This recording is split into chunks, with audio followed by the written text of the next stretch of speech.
ആദരണീയരായ മൊയ്തീൻ കുട്ടി മുസ്ലിയാരെ സിയാറത്ത് ചെയ്യാനാണ് ഇന്ന് ഞാൻ ഉദ്ദേശിക്കുന്നത്. മലപ്പുറം ജില്ലയിലെ വേങ്ങരക്കടുത്ത് ചാലിൽകുണ്ട് മഹല്ല് ഖബർസ്ഥാനിലാണ് മൊയ്തീൻ കുട്ടി മുസ്ലിയാർ അന്ത്യവിശ്രമം കൊള്ളുന്നത്. ഞാൻ യാത്ര ആരംഭിച്ചു. വേങ്ങര ടൗണിൽ നിന്നും 3 കിലോമീറ്റർ മാത്രമാണ് ചാലിൽകുണ്ട് ജുമുഅ മസ്ജിദിലേക്കുള്ളത്. 40 വർഷത്തിലേറെ കുറ്റാളൂർ മാത്തോട് ജുമാ മസ്ജിദിൽ മുഅദ്ദിനായി സേവനം ചെയ്ത വ്യക്തിയാണ് മൊയ്തീൻ കുട്ടി മുസ്ലിയാർ.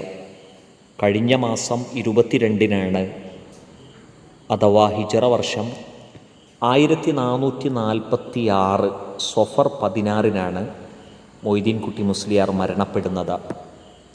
വാർദ്ധക്യ സഹജമായ അസുഖങ്ങളാൽ കുറച്ചു കാലമായി വീട്ടിൽ വിശ്രമത്തിലായിരുന്നു അദ്ദേഹം. വിശ്രമകാലത്ത് ഞാനും ഉസ്മാൻ സഖാഫിയും അദ്ദേഹത്തെ വീട്ടിൽ സന്ദർശിച്ചിട്ടുണ്ട്. കുറ്റാളൂർ ബദറുദ്ദുജ ദർസിലെ പഠനകാലത്ത് ഞങ്ങളുടെ പ്രിയപ്പെട്ട മുല്ലാക്കയായിരുന്നു അദ്ദേഹം. ഞാൻ ചാലിൽകുണ്ട് മഹല്ലിലെത്തി. ഇതാണ് മൊയ്തീൻ കുട്ടി മുസ്ലിയാരുടെ ഖബർ.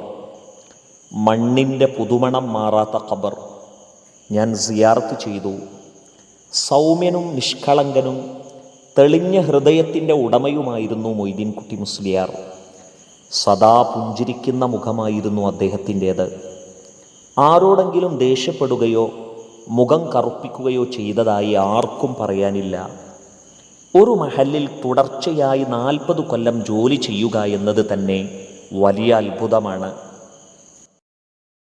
വാങ്കിൻ്റെ സമയം അങ്ങോട്ടോ ഇങ്ങോട്ടോ തെറ്റിയാൽ നാട്ടുകാരുമായും മുതഅല്ലിമീങ്ങളുമായും ഖതീബുമായും സ്വാഭാവികമായും ഉണ്ടായേക്കാവുന്ന ഉരസലുകൾ മുഅദ്ദിനുമാർ അനുഭവിക്കുന്ന പ്രശ്നങ്ങളാണ്. എന്നാൽ ഇത്തരം ചാബല്യങ്ങളൊന്നുമില്ലാത്ത വ്യക്തിയായിരുന്നു മൊയ്തീൻ കുട്ടി മുസ്ലിയാർ. നീണ്ട 40 വർഷക്കാലയളവിൽ എത്രയെത്ര ഉസ്താദുമാരാണ് കുറ്റാളൂർ പള്ളിയിൽ ദർസ് നടത്തിയിട്ടുള്ളത്. അവർക്ക് കീഴിൽ വിവിധ ദേശക്കാരും വിവിധ പ്രകൃതക്കാരുമായ എത്രയെത്ര മുതഅല്ലിമുകളാണ് പഠനം നടത്തിയിട്ടുള്ളത്. അവർക്കാർക്കും മൊയ്തീൻ കുട്ടി മുസ്ലിയാരെക്കുറിച്ച് പരാതികളോ പരിഭവങ്ങളോ ഇല്ല. പകരം സ്നേഹം മാത്രം. ഞാൻ കുറ്റാളൂരിൽ പഠിക്കുന്ന കാലത്ത് തന്നെ 100-ലധികം വിദ്യാർത്ഥികൾ ഉണ്ടായിരുന്നു ഞങ്ങളുടെ ദർസിൽ. ഞങ്ങളുടെ അനുഭവങ്ങളും തദൈവ. മൊല്ലാക്ക എന്നാണ് മൊയ്തീൻ കുട്ടി മുസ്ലിയാരെ ഞങ്ങൾ സ്നേഹപൂർവ്വം വിളിച്ചിരുന്നത്. മൊല്ലാക്ക അത് ചെയ്തു എന്നോ അല്ലെങ്കിൽ ഇന്നത് ചെയ്തില്ല എന്നോ ഞങ്ങൾക്കാർക്കും കുറ്റമായി പറയാനില്ല.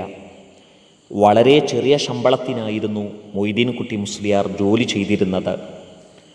കുറ്റാളൂർ പള്ളിയിൽ നിന്ന് സ്വന്തം വീട്ടിലേക്ക് 1.5 കിലോമീറ്റർ ദൂരമുണ്ട്. ദിവസവും വീട്ടിലേക്ക് പോവലായിരുന്നു.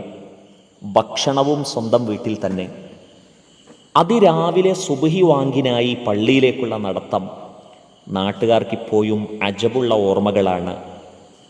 മൊയ്തീൻ കുട്ടി മുസ്ലിയാരുടെ കാലടി ശബ്ദം കേട്ടാണത്രേ വീടകങ്ങൾ ഉണരാറുള്ളതും ഉമ്മമാർ കുഞ്ഞുങ്ങളെ വിളിച്ചുണർത്താറുള്ളതും. ഈ വിഷയം യൂസുഫ് സഖാഫി കുറ്റാളൂർ തൻ്റെ അനുസ്മരണക്കുറിപ്പിൽ പറയുന്നുണ്ട്. മൊയ്തീൻ കുട്ടി മുസ്ലിയാർ സ്വർഗാവകാശിയാണെന്ന കാര്യത്തിൽ സംശയമില്ല. ദീർഘകാലം അള്ളാഹുവിൻ്റെ ദീനിനു വേണ്ടി എളിമയുള്ള അടിയനായി ജനങ്ങളെ 5 നേരവും പള്ളിയിലേക്ക് ക്ഷണിച്ചുകൊണ്ടിരിക്കുക, മരണശേഷം ജനങ്ങൾ തെളിമയോടെ തെളിഞ്ഞ മനുഷ്യനാണെന്ന് സാക്ഷ്യപ്പെടുത്തുക, ഇതിൽ പരം എന്തു വേണം മൊയ്തീൻ കുട്ടി മുസ്ലിയാർ സആദത്തിൻ്റെ അഹ്ലുകാരനാണെന്ന് സാക്ഷ്യപ്പെടുത്താൻ?